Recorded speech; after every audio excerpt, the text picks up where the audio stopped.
It's time to rank Apple's 2023 hardware lineup. I'm gonna go through every product Apple currently sells. We're gonna rank their Macs, iPhones, iPads, even AirPods, Apple TVs, and Apple Pencils. And yes, at least 2 devices get the F tier. So here I have all the hardware Apple is currently selling that you can buy brand new. Now I'm leaving out accessories in this tier list and any software related rankings. If you want me to do something like that, leave a comment below. I think I want to rank those too. But in this list, of course, S is the highest, then we have A, B, C, D, and F for fail. And while this is a pretty general ranking, I do think buyability, meaning should you buy this product right now, and how long it's been updated is going to play into the ranking. We'll start with the Macs, including the displays, then iPhone, iPads, Apple Watch, AirPods, and TV and Home. Let's start off strong with the M2 MacBook Air. The M2 MacBook Air was released in July 2022, so it's over a year old. It comes in 2 sizes, 13-inch and 15-inch, starting at $1099. The base model is 8GB of unified memory and 256 SSD storage. It would be nice if those were higher, but it does have a MagSafe port, 2 Thunderbolt ports, and overall it just has great hardware design. It's thin and light.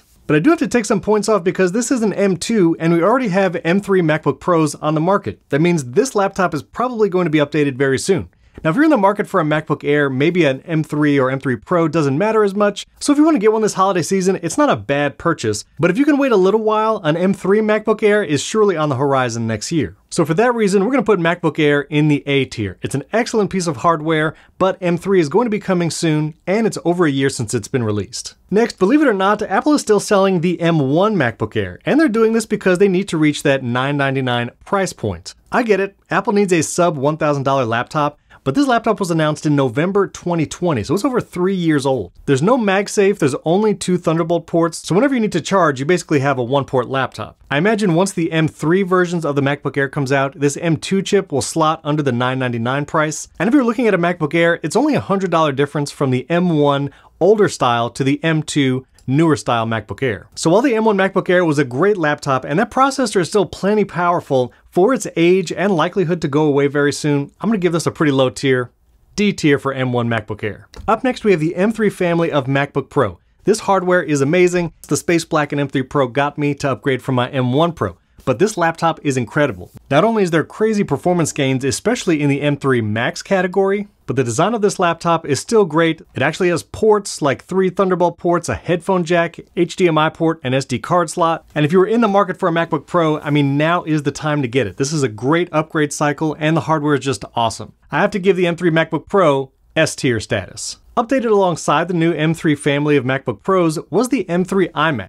Now listen, I love the iMac. I've had iMacs in the past. It's a great family device and like front desk at the doctor's office computer. It still starts at 256GB of storage and 8GB of unified memory, which is alright, but only 2 Thunderbolt ports. You actually have to upgrade to this more expensive model just to get those 2 more USB 3 ports and Ethernet built into the power brick, and now you're looking at $1,500. 3 colors are also only available on the more expensive models. I mean, come on. And the hardware is literally unchanged from the M1 iMac that came out several years ago. Now, being updated with the M3 chip will definitely give this computer some longevity, but this is a very special use case. Apple has come out and said they're not making the larger screen size anymore, and so if you just really want the all-in-one computer and you don't have any power user needs, it's still a good machine, just not a great machine. M3 iMac goes in the B tier. Now the Mac Mini is still Apple's most affordable Mac at $600. It's got great port selection, and you can upgrade it all the way up to the M2 Pro. It was actually upgraded to the M2 processors earlier this year in January. But like I said before, we already have the M3 family of chips, and this is probably going to be upgraded very soon to M3 and M3 Pro. I really like the Mac Mini. I have one in my closet running things like Transloader and Homebridge. And this can also be a great family computer paired with a display you already have or getting an inexpensive one on Amazon. But because it's going to be updated pretty soon, I have to give it B tier. Solid machine, but if you can wait, I would wait for the M3 family of processors. The last 2 Macs are the powerhouses, which is the Mac Studio and Mac Pro. Now, Mac Studio is still on the M2 Max and M2 Ultra chips. This was updated back in June at WWDC, and while I don't have an M2 model, the M1 Max Mac Studio, which I got right when it launched, has been my workhorse machine for the past couple years. I love the Mac Studio. The port selection on it is amazing, especially if you have lots of peripherals like audio devices and video devices. That SD card slot right on the front, I use it literally every day. And you can get that M2 Ultra if you really need a powerful machine. And unless you really need PCI slots for some reason, which we'll talk about the Mac Pro in a second, I think the Mac Studio is great for those prosumer and power users. We might not see an M3 Ultra chip for a number of months or maybe even later this year, but the Mac Studio has to be A tier. Such a solid machine, still love my M1 Max version. And the final Mac, yes, the Mac Pro, starting at $7,000. It's using the same M2 Ultra that you can find in the Mac Studio. You can literally get the 76-core GPU in either machine, Mac Studio or Mac Pro, and with the exact same specs, 64 gigs unified memory and a 1TB SSD, you're paying a $3,000 premium just to have this tower body style. I know that's not it. You get lots of PCI slots, and I guess you can expand it, although not with GPUs because that's built into the chip, so this is a very specialized use case. Now, I did work at a place where we use several Mac Pros, mainly for video ingestion using Blackmagic cards in those PCI slots, but this is a very, very niche product. And until we see a chip differentiation from the Mac Studio, since it just runs the same M2 Ultra, I thought about D tier, but it still has an M2 and M2 Ultra. I mean, it's a good machine, so sorry Mac Pro, you're a C. Now, Apple currently sells two displays, the Studio Display and the Pro Display XDR. I actually have a Studio Display on a VESA mount, really love it. It's still $1,600, the same price it was when it launched, which was in March 2022, so it's over a year old, but it's still a solid display. Yes, you can get cheaper 5K displays elsewhere that display macOS like it's supposed to be, or pixels and something, I don't know. But this monitor should last you many years. Now, it doesn't have HDR or XDR, and you do pay a premium once you get into the tilt and height adjustable. That's why I went with just the VESA mount adapter. But it's a solid display. And Apple takes a long time to update their displays, so we probably won't see an updated version anytime soon. I'm gonna give the Studio Display a solid B tier. Oh, side note, the Studio Display webcam, it's fine. Like, I use it all the time, it's fine. Now, the other display Apple sells is the Pro Display XDR starting at $5,000.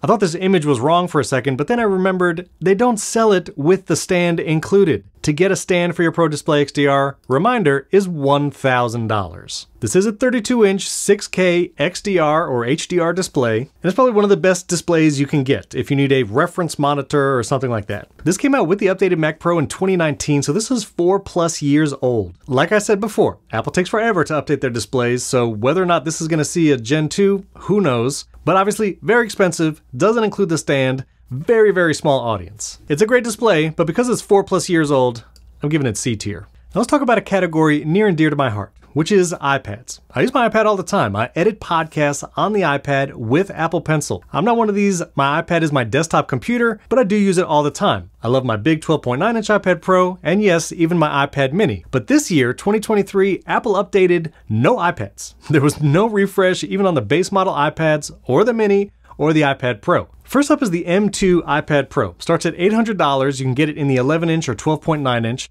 but the 12.9 is the only one that has that XDR display. I was an 11-inch guy for a long time, but I went with the 12.9 because of that XDR display, and it does look amazing. Now, I did upgrade to the M2 version over the previous M1, and one of the main differences was like Apple Pencil Hover, which I don't use very often. But I will say performance on this is great. We now have Final Cut and Logic Pro on iPad, and I have edited some videos on there. Performance is great. But because we didn't see any updates to the iPad lineup this year, I imagine we're going to have M3 versions of iPad Pro coming very soon. iPad Pro is still a great buy, but because it's going to be updated soon, I'm not going to give it S tier. A tier for iPad Pro. Now, Apple is also still selling the iPad Air for $600 with the M1 chip. Now, the iPad Air comes in fun colors, unlike the iPad Pro, but it's over a year and a half old. It was announced in March 2022. Base storage is still 64 gigabytes, which isn't great. Would love to see this raised to 128 when we see an M3 version, but the iPad Air is a great deal, and you can find sales on things like Amazon where it's about $500 for that base model. And it's a powerful machine. You can use it with the Magic Keyboard, you can use Final Cut on it, and it has the M1 chip so you can still do Stage Manager and all that. So while it's due for an upgrade, I'm gonna give it B tier. Now, one of the newer updated iPads is this iPad 10th generation.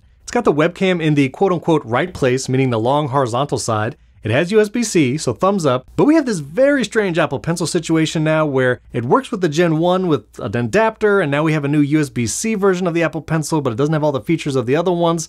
It's weird. And it did not come in at the $329 price point. We still have an older model iPad you can buy new today. That's the 9th generation. We'll get to that in a second. It's a solid choice. It has the A14 Bionic. It supported that new Magic Keyboard Folio, but it would have been nice to see just at least a processor refresh on this model this year. For that, the iPad 10th generation gets B tier. But over to this iPad 9th generation, which came out in 2021, so it's over 2 years old with the A13 Bionic. Now Apple keeps this around so we can hit that $329 price point or under $300 with an education discount. It only supports the first gen Apple Pencil, still has a lightning connector, and honestly it just needs to be dropped from the lineup. I imagine next year we're going to see the 10th generation drop to this price point with an updated version taking this price. But unless you just need the absolute cheapest iPad, I wouldn't really recommend the 9th gen. So for that, iPad 9th gen is getting D tier. Now this one's going to be hard to talk about. This is the iPad mini. I love the iPad mini. I got it when it first came out and reviewed it for Apple Insider, but it's been over 2 years. It came in some pale colors, which is nice. It uses the 2nd gen Apple Pencil, but there's still some weirdness with the display. Some of the widgets still overlap, like the weather widget, and you could tell that Apple just does not prioritize the iPad mini. It's still in the Apple Store. I saw it when I went to buy my M3 MacBook Pro, but again, it hasn't been updated in 2 years, and I don't know when Apple will update it again. I would love to see promotion on this. I doubt it'll happen. And it would be great to have Face ID. This does have Touch ID, and the Touch ID is good, not great. It would just be nice to have Face ID. But Apple is still selling it after 2 years for $500. You can find some sales on it, but $500 for a 2-year-old device that may or may not get updated soon, kind of has a weird display sometimes. This hurts me, but I have to give iPad mini C tier. And before we leave iPad land, we have to talk about Apple Pencil, which the lineup is something right now. Now, the top of the line Apple Pencil is still the 2nd gen, $129, and this works with the iPad mini, iPad Air, and iPad Pro. This doesn't work with the 10th gen, weirdly. The Apple Pencil still works great, although it did come out over 5 years ago in 2018. It would be nice to see an updated version, maybe some new features, the ability to flip it around and do a different function on the back like an eraser, but it's a solid pencil. I'm gonna give it B tier. The newest Apple Pencil is this USB-C version, which has less features than the 2nd gen older Apple Pencil, but works with more models. And let's be honest, the only reason this exists is because the iPad 10th generation has a USB-C port, and Apple wanted a pencil with a USB-C port that works with that iPad. If they'd updated that 10th gen iPad to an 11th gen and supported the 2nd gen Apple Pencil, I don't even know why this one would exist, but it does. It is also cheaper at $79, but it's just meh. I'm gonna give it D tier. Apple Pencil with USB-C. Finally, the 1st generation Apple Pencil is still for sale at $99. Again, the only reason this exists is because the 9th generation iPad is still being sold. And Apple wants to support older generations of iPad, especially ones that are used in education settings. But at $99, the 1st gen Apple Pencil is 8 years old, with a lightning connector, which means we can't see the full transition to USB-C anytime soon. This Apple Pencil, I know why it exists, but I'm giving it F tier. And when it comes to the keyboards that Apple sells for iPad, we still have the Magic Keyboard, which is one of the best typing experiences. It really makes the iPad feel like a laptop or computer if that's what you want, but it's super heavy. Also came out over 3 years ago and is expensive. $300 for the 11-inch, $350 for the 12.9-inch. It's good, but I would like to see an updated version soon. Magic Keyboard gets B tier. Now, I've heard good things about the Magic Keyboard Folio. I haven't tried it myself, so for lack of knowing, I'll give it B tier as well. Now, I have to say, I actually transitioned back to the Smart Keyboard Folio with my iPad, mostly because I use it as a tablet more often to edit podcasts. But if you want to see my video on switching back to that Smart Keyboard Folio, check it out above. Link is in the description too. On to iPhones, Apple sells the brand new 15 lineup and the 14, 13, and iPhone SE still. So there's basically 5 models of iPhone all here, still for sale on Apple's website. Now the 15 Pro Max is the real upgrade this year. It has that tetraprism camera with that 5x zoom, and I absolutely love it. I've been taking pictures and videos with that 5x camera. I think it makes a huge difference, and it was a big upgrade from the 14 Pro. The 15 Pro doesn't have that tetraprism. I think the new titanium finish looks great, and overall it's just an amazing iPhone. I'm gonna have to give the iPhone 15 Pro S tier. Likewise, the iPhone 15 this year is a solid phone. It has the dynamic island, it has the 48 megapixel camera sensor for that main camera, definitely A tier for iPhone 15. Now the iPhone 14 is still being sold for $699, which is only $100 less than the iPhone 15. If you could swing it, I would think just go up to the iPhone 15. It's a much better phone, has the dynamic island, the much better camera system. But if price is a key factor, the iPhone 14 is still a solid phone. I actually use an iPhone 14 for a lot of B-roll in my videos, so video quality is still great. Overall, really good device. I'm gonna give it B tier. iPhone 13 is a little bit harder of a sell, especially at $600. It's a good phone. It probably has the most fun colors of all the iPhone models right now, but you are buying a 2-year-old phone. And if you can find a good deal on it, I'm actually gonna give iPhone 13 A tier. I think if budget is a main concern, the iPhone 13 and saving a little more money is probably a better deal than going with the iPhone 14. And yes, the iPhone SE is still being sold. This came out in April 2020, so it's over 3 years old. It is still the only iPhone with the Touch ID still left, and it's still $429. Again, a refurbished iPhone 12 might be the similar price, and I would go with something like that over a Touch ID phone. I know there's a wide audience that is just not gonna let go of that Touch ID button. I literally have family members that don't want to go to Face ID. That's the only reason they're on the iPhone SE. But hopefully next year, honestly, this iPhone SE gets updated to a Face ID model, and it sees some love after 3 years. But at the end of 2023, iPhone SE gets D tier. Moving on to Apple Watch, Apple has 3 models they currently sell: the Series 9, Ultra 2, and Apple Watch SE. The Series 9 got the 2nd gen ultra wideband chip and faster processor, so it's a solid upgrade year, but the Apple Watch Series 10 is rumored to have an even bigger redesign, and that probably is the upgrade cycle to go with. It's still a solid buy, especially for a holiday gift item, but if you can wait 1 more year for the big redesign, I would wait. I should have made these tiers longer. Anyway, Series 9 gets B tier. Now, Apple Watch Ultra 2 is another story. I actually have I actually upgraded to the Ultra 2 from the Ultra 1 for that 2nd gen ultra wideband chip and on-device Siri because of that S9 SIP. I do find the Apple Watch Ultra is just an incredible Apple Watch. Battery life is amazing. The Ultra watch faces I think are actually really useful. And it's still a pretty new design, so I don't think we're going to see a drastic change next year. Apple Watch Ultra 2, in my opinion, is an S-tier Apple device. It's not for everyone, but the quality of that hardware is amazing. Now, Apple Watch SE came out in September 2022, so it's over a year old, but it's pretty inexpensive at $249. It doesn't have the always-on display and some of the other more modern features, but if you're looking for an Apple Watch for a family setup and for a kid, Apple Watch SE2 is a great deal. It is $299 with cellular, which you would need to do for family setup, but $300 for a brand new Apple Watch, plus you can get refurbished for $250 or less, it's a solid deal. Hopefully we see an update pretty soon, but the Apple Watch SE is a solid B tier. All right, let's move on to AirPods. Believe it or not, Apple still sells these 2nd gen AirPods for $129. Yes, they're over 4 years old, launching in March 2019, and I guess Apple just keeps them around for that price point. But you can find AirPods 3 and even AirPods Pro 2 on sale that comes really close to this price. I would not recommend for a lot of people. They're still AirPods, but they get D tier. The newer AirPods, the 3rd generation, starts at $169, has things like spatial audio, but still has the older H1 chip. We didn't see a refresh of these this year, and the AirPods 3 came out in 2021. That's over 2 years ago. They still sound great, and I recommend the AirPods 3, but I more recommend AirPods Pro. The AirPods 3 are really for those who don't like that silicone tip or noise isolation that the AirPods Pro give you. If you can wait for an AirPods 4, I would, but they're still good. AirPods 3 get solid B tier. Now, AirPods Pro 2 2nd generation, or 2.1 because we have a USB-C version now, AirPods Pro are just a great deal. They sound incredible, noise cancellation is amazing. They have that newer H2 chip, which allows for adaptive audio and conversation awareness. And if you buy them now, you get that USB-C port on the bottom. I didn't upgrade just yet, but those will offer lossless audio with Apple Vision Pro. And you can get them on sale for like $190 on Amazon. AirPods Pro 2 are just incredible, and I'm actually gonna give it S tier. And the final model of AirPods still for sale are the AirPods Max. Yes, these headphones that came out 3 years ago are still being sold for $550. It also supports the older H1 headphone chip, so it can't do conversation awareness or adaptive audio. Still has a lightning port. These $550 over-the-ear headphones still have a lightning port. Like I mentioned, hasn't been updated in over 3 years. Listen, I've worn these on long flights. I do like them. They sound great. The transparency is one of the best in any AirPods or any headphones. But at $550, 3 years later, doesn't have the newest chip, I would not recommend buying a pair of AirPods Max here in 2023. Maybe they'll update them, but I'm not really sure. And so AirPods Max earns F tier.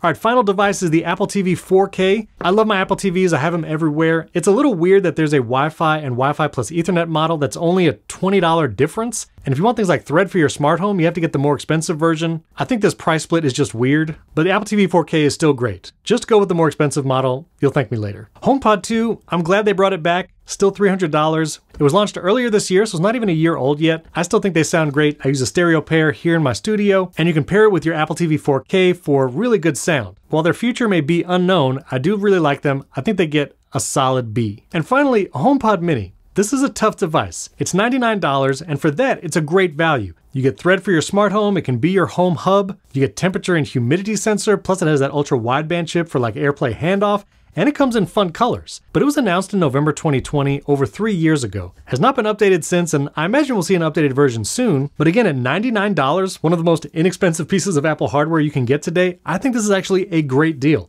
A stereo pair of these also sound really good. I use these in bathrooms or smaller rooms. HomePod Mini is super solid, so I'm actually going to give it A tier for HomePod Mini. And there's our hardware lineup for 2023. Looking at all the B tier stuff, I do think this Apple Watch Series 9 might belong in the A tier. It's a solid Apple Watch. Judging it based on a future design change may be unfair, so I'm gonna give Series 9 the A tier actually. So there's my ranking of Apple's 2023 hardware lineup. Drop a comment below if you wildly disagree with any of my rankings or if you think this is spot on. And don't forget to subscribe to the channel. I might do some other rankings like software and apps. Let me know if you want to see that down in the comments as well. Don't forget to hit that like button. And speaking of software, if you want to find 17 hidden features in iOS 17, I have a video for that right over here. And I've been doing a lot of smart home device reviews and have a smart home tour coming up. But if you want to see some of that smart home stuff, check out this video over here. Thanks for tuning in. I'll catch you next time.